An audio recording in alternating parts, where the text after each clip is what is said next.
ইল্লা মাশা আল্লাহ, ইল্লা জুবায়ের আনসারীর জানাজা ভিন্ন, ঠিক না? ওইখানেও বলা হয়েছিল 4 জনই পড়বে। কয়জন? 4 জনই। 10 মিনিট আগেও দুনিয়া জানে 4 জন পড়বে, কিন্তু 10 মিনিটে যে 10 লক্ষ আয়া পড়ছে এটা কে জানে? আমি তো বলি ওগুলো একটা মানুষ ছিল না, ওটি ফেরেশতা ছিল। ওটি কি ছিল? মানুষ ছিল না, নাহলে 10 মিনিটে এত মানুষ আসে কি করে? এত মানুষ আসার কথা না, ওগুলো ফেরেশতা ছিল। এই জন্যই তো পুরা গ্রামের ভিতরে কোথাও খুঁজা করুণার কোনো কি পায় নাই। পাইছে? হ্যাঁ পাইছে। গ্রামের মানুষ তো আসেই নাই, করুণা ছড়াবে কোত্থেকে গ্রামে? আসছে তো ফেরেশতা, আসছে তো। ওটি আসছে স্রোতে, গেছেও স্রোতে। আল্লাহ দেখা দিছেন মানুষের মতো মানুষ যদি গড়ে, তাইলে আমি তাকে 4 জন দিয়া জানাজা দেওয়া পছন্দ করি না। আমি তোমরা জানাজা না দিলেও আমি তোমাদের রূপ ধইরা ফেরেশতা পাঠাবো, আর লক্ষ লক্ষ তাকে জানাজা দিয়া কবরে দিবে। সে মানুষের মতো মানুষ গড়ছে নিজে। সত্য তো? অনেকগুলো জানাজাই আছে 2020-এর। আমাদের তো তোফাজ্জল হোসেন হবিগঞ্জি রহমতুল্লাহ আলাই, যারা হবিগঞ্জের আছে এরা বলতে পারবে, 1.5-2 কিলোমিটার পর্যন্ত জানাজা গেছে। আমাদের আশরাফ আলী সাহেব রহমতুল্লাহ আলাই কুমিল্লার যে ছিলেন, ওনার জানাজা কত লম্বা। তো করোনায় মারা গেছেন, করোনার সময়। তো সত্য এটাই, এটাই আহমদ ইবনে হাম্বল রহমতুল্লাহ আলাইহি বলছিলেন যে আমাদের জানাজা বলবে আমরা আমাদের পরিচয় কি। আমরা বলবো না আমরা কে, কিন্তু আমাদের জানাজা বলবে আমরা কি বা কে, আমাদের জানাজা বলবে। বাস্তবিক সত্য এটা। কিন্তু তাছাড়াও তো বাংলাদেশের বহুত বড় বড় ব্যক্তিত্ব মারা গেছেন করোনার সময়, শুধু জানাজা কয়জন দেখেন না আপনারা মিডিয়া? দেখেন না? এমনও লোক মারা গেছে, নাম বলবো না, পুরা সমস্ত শ্রমিক যদি জানাজায় আসতো তাইলেও 1.5-2 লক্ষ হয়ে যেত, ঠিক না? শুধু শ্রমিক আসলে, ঠিক না? ওইখানেও কয়জন? আমি বলতেছিলাম জানাজায় লোক সংখ্যা যতই হোক, কম হোক না কেন, আর যতই বেশি হোক না কেন, কবর যেমন জায়গায় হোক না কেন, এটা কোনো বিষয় না। যদি গড়ার মতো গড়তে পারে তাহলে কবরের পাশে লাশ যাইতে দেরি, কবর চিৎকার দিয়া বলতে দেরি করবে না, ইদান উহাব্বিলু লাকা বাতনি খাদরা, ইদান উহাব্বিলু লাকা বাতনি খাদরা। তোকে 4 জনে রাখলে কি হবে, আর ওইখানে 4 লক্ষই রাখলে কি হবে? তোকে 4 জনে রাখলেই কি হবে? রাখতে দেরি, পেট সবুজ শ্যামল হইতে দেরি হবে না। বহুত মানুষ আছে বেওয়ারিশ লাশ, ওর 4 জনে জানাজাও হয় কিনা এটাও সন্দেহ আছে। ওর তো ওয়ারিশই নেই, ঠিক না? কে খবর নিতে যাবে জানাজা হইলো কি হইলো না? এটা বলা যেতে পারে, উপরে রাখলে দুর্গন্ধ ছড়াবে, মাটির ভিতরে দিবে, এটাই সত্য, ঠিক না? এরকম লাশও যদি হয় আর জীবন গড়া হয়, তো রব্বে কাবার কসম, কবর তাকেও সেলুট দিবে।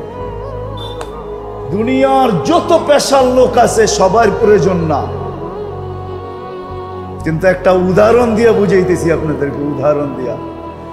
বাংলাদেশের সর্বকোর্টে, সর্ব আদালতে যদি কোনো ব্যক্তির ফাঁসি নির্ধারিত হয়, তাহলে তার বাঁচার রাস্তা কি? কোনো রাস্তা আছে বাঁচার? আরে বলেন না, জোরে বলেন। আছে মেয়ে, আপনারা ভুল বুঝতেছেন। রাষ্ট্রপতি, ঠিক না? কি রাষ্ট্রপতি, ঠিক না? সত্য তো? মানছেন? রাষ্ট্রপতির ওইখানে কি চলবে? কোনো কোর্ট আদালত, জজ, ম্যাজিস্ট্রেট, উকিল, সুকিল কিচ্ছু চলবে না, ঠিক না? হ্যাঁ, কিন্তু রাষ্ট্রপতির এখানে একটা জিনিস চলবে, যদি কোনো ঘনিষ্ঠ ব্যক্তি সুপারিশ করে রাজি করাইতে পারে। চলবে না? চলবে না? হ্যাঁ, কি আমি ভুল বলতেছি? রাষ্ট্রপতির কোনো ঘনিষ্ঠ ব্যক্তি যদি সুপারিশ করে ওনাকে রাজি করতে পারে, ফাইলটা কিন্তু আসছে, গাড়িতে আসতেছে, ঘন্টাখানিক জ্যাম ট্যাম সব পার হয়ে আপনার কাছে চলে আসবে। এখন ইচ্ছা আপনার, কলমের খোঁচা সোজাও দিতে পারেন, উল্টোও দিতে পারেন। যদি আপনি উল্টা সোজা দিয়া দেন, মাফ করে দেন, না হাইকোর্ট, না সুপ্রিম কোর্ট, না জজ কোর্ট, দুনিয়ার কোনো কোর্ট নাই, কোনো মন্ত্রী নাই, কোনো মিনিস্টার নাই, প্রধান বিচারপতি নাই, কারো বলার কোনো ক্ষমতা নাই যে আমরা সবাই রায় দিলাম ফাঁসি আর উনি করে দিলেন মাফ। আছে বলার? হ্যাঁ, কেন? উনি দেশের মালিক, ঠিক না? ওনাকে পূর্ণ অধিকার দেওয়া আছে। তো রাষ্ট্রপতির কাছে কি চলবে? সুপারিশ। কি? আরে মানে বোঝেন না, কি চলবে? এটাও কি দেখায় তো হবে না, ঠিক না? কি হবে? গোপনে গোপনে হবে, চুপে চুপে হবে, ঠিক না? ওটা করবে কে? ঘনিষ্ঠ জন, ঠিক না? হ্যাঁ, আমরা মাদ্রাসায় সুপারিশি বানাই, যেটা কিয়ামতের দিন প্রত্যেক ব্যক্তির দরকার হবে। এই জন্য আমি মসজিদের সাথে মাদ্রাসাকে জুড়ছি। এইখানে প্রত্যেক ব্যক্তির কিয়ামতের মাঠে সুপারিশি দরকার হবে। কেন আল্লাহ এই জন্যই বলছে, আনা মালিক ইয়াউমিদ্দিন, আমি কিয়ামতের মাঠের মালিক। আমি কিয়ামতের মাঠের জজ না, আমি কিয়ামতের মাঠের বিচারক না, আমি কিয়ামতের মাঠের কাজী না, আমি কিয়ামতের মাঠের বিচারপতি না, আমি কিয়ামতের মাঠের মালিক। আমার এখানে সুপারিশ চলবে, আর কিচ্ছু চলবে না। অ্যাডভোকেট চলবে না, জজ চলবে না, ম্যাজিস্ট্রেট চলবে না, কিচ্ছু চলবে না। আমার এখানে চলবে কি? সুপারিশি। আল্লাহ ওই সুপারিশি কে? তো আল্লাহ আমাদেরকে জানায় দিয়েছেন, হাফেজ 10 জনকে নেওয়া যাবে, আলেম 400 জনকে নেওয়া যাবে। হাফেজ কয়জনকে? কয়জনকে? কয়জনকে? আলেম 400 জনকে নেওয়া যাবে। আমরা ওই সুপারিশই বানাই, মাদ্রাসা ওই সুপারিশই বানায়।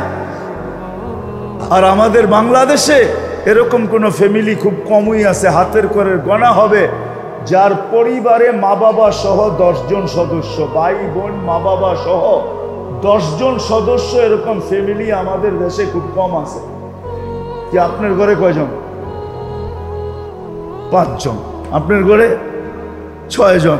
আপনার ঘরে 7 জন। 10 জন নাই, তারপরে 3 জন আনতে হবে বাহির থেকে।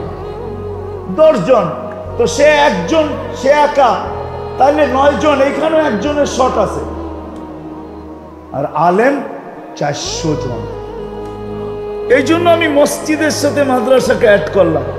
মসজিদ মাদ্রাসা প্রথম ক্ষেত্র। আমরা মাদ্রাসায় সুপারিশি বানাই, ডাক্তার বানাই না। এই সুপারিশি সবার দরকার হবে কিয়ামতের মাঠে। আর আল্লাহ ঘোষণা দিয়েছেন, আল উলামা আশ-শুহাদা, হাফেজ সুপারিশকারী হবে। 10 জনকে নিয়ে যাবে জান্নাতে, যাদের উপরে জাহান্নাম ওয়াজিব অবধারিত, এরকম 10 জনকে নিয়ে যাবে। আমি তো ক্যালকুলেটর দিয়ে হিসাব করে দেখছি, আমাদের বাংলাদেশে যত জনসংখ্যা আর যত আলেম ওলামা হাফেজ, আমি হিসাব করে দেখছি, আমাদের ভাগে মাত্র 77 জন, 70 থেকে 72 জন পড়ে। কত কত? আরো 330 জন আমাদেরকে বাহির দেশ থেকে আনতে হবে আমাদের কোটা পূরণের জন্য। এই জন্যই তো আমি বলি, আফসোস, আমার জাতি যদি মসজিদ মাদ্রাসা আলেম ওলামাদের সাথে সম্পর্ক জড়তো, কিছু না করতো, জুড়তো সম্পর্ক। আর যদি মনে মনে হাসতো যে আলেম ওলামাদের সাথে সম্পর্ক জুড়া ফেলছি, এদেরকে ভালোবাসি, এদের সাথে উঠা বসা, এদের সাথে চলাফেরা, তাহলে কিয়ামতের দিন সুপারিশই ধরে ফেলছি, এরা সুপারিশ করবে, এক একজনে 400 জন নেওয়া যাবে, কি বলেন, এক একজনে 10 জন নেওয়া যাবে। তাইলে দেখা যেত আমাদের দেশে সব জান্নাতে যাওয়ার পরেও আমাদের কোটা পুরাণের জন্য আল্লাহকে বলতে হতো, আল্লাহ মাত্র 70 জন হয়েছে, 330 জন আরো লাগবে, বলেন কোন কোন দেশ থেকে নিব। আমার দেশ যদি, এই জন্য প্রথম ক্ষেত্র হলো মসজিদ আর মাদ্রাসা, দ্বিতীয় ক্ষেত্র হলো হক্কানি আলেম ওলামা। হক্কানি আলেম ওলামা, হক্কানি আলেম ওলামা। তৃতীয় ক্ষেত্র হলো হক্কানি আল্লাহওয়ালা। হক্কানি আল্লাহ, এই তিনটা হইল ক্ষেত্র। তিনটা হইল, প্রথম ক্ষেত্র কি মসজিদ, দ্বিতীয় ক্ষেত্র হক্কানি আলেম, তৃতীয় ক্ষেত্র হক্কানি আল্লাহ ওয়ালা। এদের সাথে সম্পর্ক জুড়েন। প্রথম ডাক্তারের কাছে যান, তারপরে ডাক্তার যেখানে রেফার করে ওইখানে যান। প্রথম কার কাছে যান? প্রথম তো ডাক্তারের কাছে যেতে হবে, ঠিক না? তারপরে দেখা যাবে ডাক্তার কখনো রেফার করবে, ঠিক না? কি করবে? কখনো রেফার করবে ডাক্তার, কখনো বলবে তুমি তাবলিগে যাও। কি আপনি কোথায় যাবেন? ডাক্তার কি বলবে? তাবলিগে। আপনি কোথায় যাবেন? তাবলিগে যাবেন। কখনো ডাক্তার বলবে তাবলিগে যাও না, তুমি মাদ্রাসায়, নৈশ মাদ্রাসায় যাও, তো আপনি নৈশ মাদ্রাসায় যাবেন। কখনো ডাক্তার বলবে তুমি অমুকের কাছে যায়া 1 মাস কাটায় আসো। কি ডাক্তার যেখানে পাঠায় ওখানে যাব। তখন যাই আর বিভ্রান্ত হব না, নাইলে বিভ্রান্ত হয়ে যাব। কেন আমরা কত চালাক, শয়তান আমাদের চেয়ে বড় চালাক। বড়, হ্যাঁ, কিতাবে পাওয়া যায় শয়তানের কাছে 3 জিনিস ছিল, চতুর্থটা ছিল না। শয়তানের কাছে 3টা ছিল, যেটার তুলনা কারো ব্যাপার কারো কাছে সম্ভব না। শয়তানের কাছে বুদ্ধি ছিল। কি এরকম বুদ্ধি কারো কাছে এটার তুলনাই নেই, ঠিক না? কি আপনি মনে করেন প্রযুক্তি আপনার বুদ্ধি দিয়ে বানাইছেন, ঠিক না?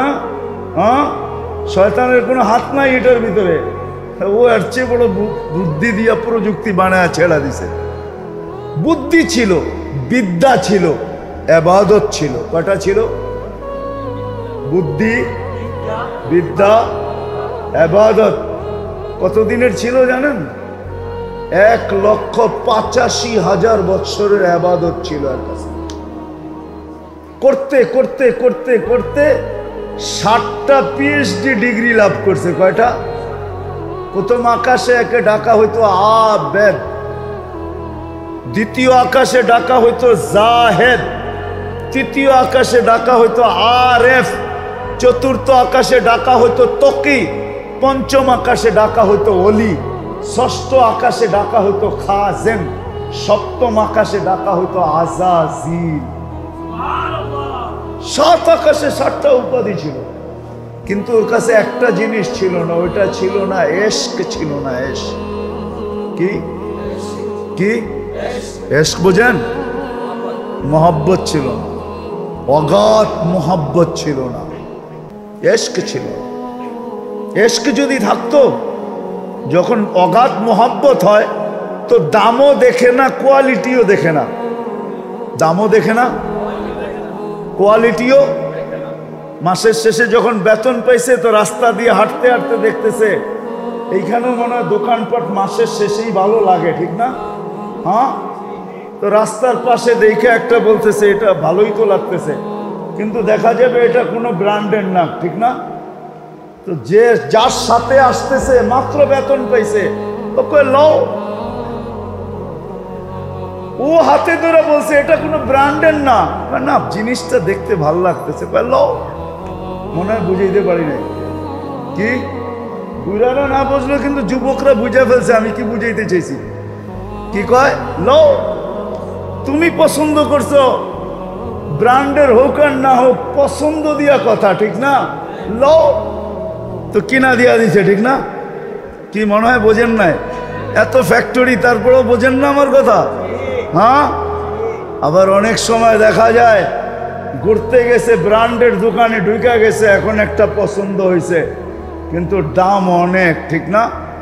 তখনও কি কয়, কয় লও, দাম বেশি দিকে কিছে, পছন্দর ব্যাপার, ঠিক না? কি কি কেন? দুইজনে আপোষে কি মোহাব্বত, এশ, ঠিক না? হ্যাঁ, এশ। যদি শয়তানের ভিতরে এশকে থাকতো, আল্লাহ যখন বলছিল আদমকে সেজদা করো, তো ও সেজদা একটা করতো না, 100টা করতো। কেন? মোহাব্বতে। আল্লাহ বলছে। কে বলছে? কে বলছে?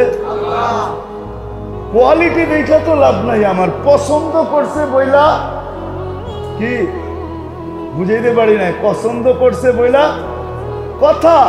যদিও এটা কোনো ব্র্যান্ডের না, বঙ্গবাজারতে আইনা এখানে স্টলে দোকানে রাস্তায় লয়া বয়ে গেছে, ঠিক না? কিন্তু পছন্দ হয়ে গেছে, ঠিক না? কি কিনা দিছে না দেয় নাই? হ্যাঁ, আবার ব্র্যান্ডেডটাও কিনা দিছে, ঠিক না? দাম যতই হোক, ঠিক না? পছন্দের ব্যাপার। ও সেজদা একটা না 100 করতো, আর বলতো আপনি বলছেন ভালোবাসি আপনাকে, কিন্তু ওর ভিতরে এশকে ছিল না, যার কারণে আকল ছিল, বিদ্যা ছিল, বুদ্ধি ছিল, বিদ্যা ছিল, ইবাদত ছিল, কিন্তু এশকে ছিল না। এই জন্যই বলা ফেলছে, আমি আরে সেজদা করবো? আসজুদু লিমা খালাকতা তিনা, মাটির থেকে বানাইছেন, এটাকে আমি সেজদা করি তো করি কি কইরা? একটা ব্র্যান্ডের বানায় দেন, আমি সেজদা করব। এটা তো নন ব্র্যান্ড। কি কোন ব্র্যান্ডের না, মাটির থেকে তৈরি, এটাকে আমি কি সেজদা করব? এটা ব্র্যান্ডের বানায় দেন। কি কথা তো এরকমই বুঝায়, ঠিক না? কিন্তু এশকে যদি থাকতো, তাহলে 1 সেজদা না 100 সেজদা করতো। এই জন্য আমি আপনাদেরকে বলতেছি, মেরে দোস্ত, আসেন, বিবেক বুদ্ধি বিদ্যা যতই থাকুক, সবগুলাকে এক পাশে রাখা, আপনি যদি আখেরাত পাবেন, আখেরাতকে বিশ্বাস করেন, তাহলে আপনিও আসেন, এই 3 ক্ষেত্রের সাথে নিজেকে সংযুক্ত করি। ইনশাআল্লাহ সুম্মা ইনশাআল্লাহ একদিন মানুষ হয়েই যাবে। যেদিন ডাক আসবে, ওদিন মানুষ হওয়ার পরেই ডাক আসবে। আর ডাক শুধু এক খালি খালি আসবে না, তাতানাজ্জালু আলাইহিমুল মালাইকা, ফেরেশতা গার্ড অব অনার দিতে দিতে নিয়ে যাবে। ইনশাআল্লাহ এই 3 জায়গার সাথে সম্পর্ক জড়বো তো? মসজিদ, হক্কানি আলেম ওলামা, আর হক্কানি আল্লাহ ওয়ালা।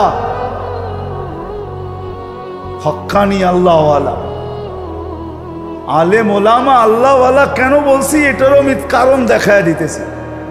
আমাদের দেশকে সুরক্ষিত করার জন্য কিছু বাহিনী আছে, কেউ সীমান্তকে সুরক্ষিত করে, কেউ দেশের সার্বভৌমত্ব স্বাধীনতাকে সুরক্ষিত করে, কেউ দেশের বিতর্কত সুরক্ষিত করে। আল্লাহ এই দ্বীনকে, কোরআনকে, হাদিসকে সুরক্ষিত করার জন্য আল্লাহ 4 ধরনের বাহিনী নির্বাচিত করছেন। 4 ধরনের বাহিনী, কারীদের মাধ্যমে, আমাদের মক্তবের ছেলেদের মাধ্যমে আল্লাহ সুরক্ষিত করেন আলফাজে কোরআন, কোরআনের অক্ষরকে।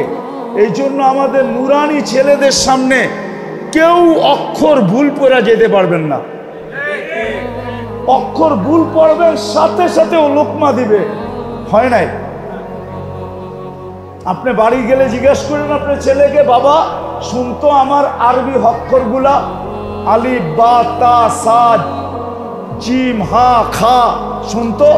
তো শুনবো আর মুস্কি মুস্কি হাসবো, মায়েরও বলবো তোমারটাও হয় না, বাবারটাও হয় না।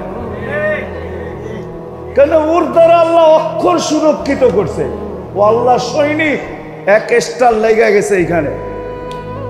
আর যেদিন হাফেজ হবে ওই দিন দ্বিতীয় স্টার, এর দ্বারা আল্লাহ আলফাজে কোরআনীকে সুরক্ষিত করবে। এর সামনে কোরআনকে উল্টা পড়া কারো বাঁচার ক্ষমতা নাই। জাগারটা জাগায় লোকমা দিবে, এমনকি ওস্তাদও যদি ভুল পড়ে তারপরও সে লোকমা দিবে। তৃতীয় হইল মানি, কোরআন হাদিসের অর্থ, এটাকে অপব্যাখ্যা করে যাওয়ার সুযোগ কারো নাই, কেননা আলেম ওলামারা এটাকে সুরক্ষিত করছেন। আরেকটা হলো কোরআন হাদিসের নূর, যেটাকে আমাদের ভাষায় বলে মাআরিফ, এটাকে সুরক্ষিত করছেন হক্কানি আল্লাহওয়ালারা। এই চার বাহিনী আর 4 স্টারে হয় মেজর জেনারেল। কয় স্টার? মক্তবের ছেলেরা 1 স্টার, হেফজোখানা কমপ্লিট 2 স্টার, আলেম কমপ্লিট 3 স্টার, আর যখন এরা আল্লাহওয়ালা হয়ে যায় তখন 4 স্টার।